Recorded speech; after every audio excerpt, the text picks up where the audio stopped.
మనము మామిడిని రారాజుగా భావిస్తాము, కానీ ఆశించిన దిగుబడి రావాలంటే కేవలం పూత వస్తే సరిపోదు. ఆశించిన చీడపీడల నుంచి పంటను కాపాడుకోవడం చాలా ముఖ్యం. ఈ రోజు ఈ వీడియోలో మనం మామిడిని వేధించే ప్రధాన పురుగులు, తెగుళ్లు మరియు వాటిని ఎలా అరికట్టాలో వివరంగా తెలుసుకుందాం. తేనె మంచు పురుగు హాపర్.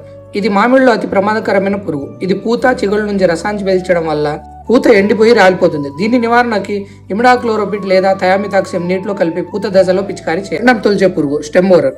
పురుగు కాండం లోపలికి వెళ్లి తింటూ చెట్లను బలహీనపరుస్తుంది. గమనించకపోతే చెట్లు ఎండిపోయే ప్రమాదం ఉంది. నివారణకు రంధ్రంలో పొడవైన తీగను పంపించి పురుగును చంపాలి. ఆపై డైక్లోరోవాస్ ద్రవంలో ముంచిన దూదిని రంధ్రంలో పెట్టి బంకమట్టితో మూసేయాలి. ప్రధాన తెగుళ్లు బూడిద తెగులు. వాతావరణంలో తేమ ఎక్కువ ఉన్నప్పుడు ఇది వస్తుంది. దీనివల్ల కాయలు నిలవు. దీని నివారణ కోసం లీటర్ నీటిలో కరిగే గంధకం లేదా హెక్సాగోనజోల్ కలిపి పిచికారీ చేయాలి. వర్షాకాలంలో లేదా అధిక తేమ ఉన్నప్పుడు మచ్చ తెగుళ్లు వ్యాపిస్తుంది. నివారణ కోసం కార్బెండిజం లేదా కాపర్ ఆక్సిక్లోరైడ్ వాడాలి. యాజమాన్య పద్ధతులు. తోటను ఎప్పుడు పరిశుభ్రంగా ఉంచుకోవాలి.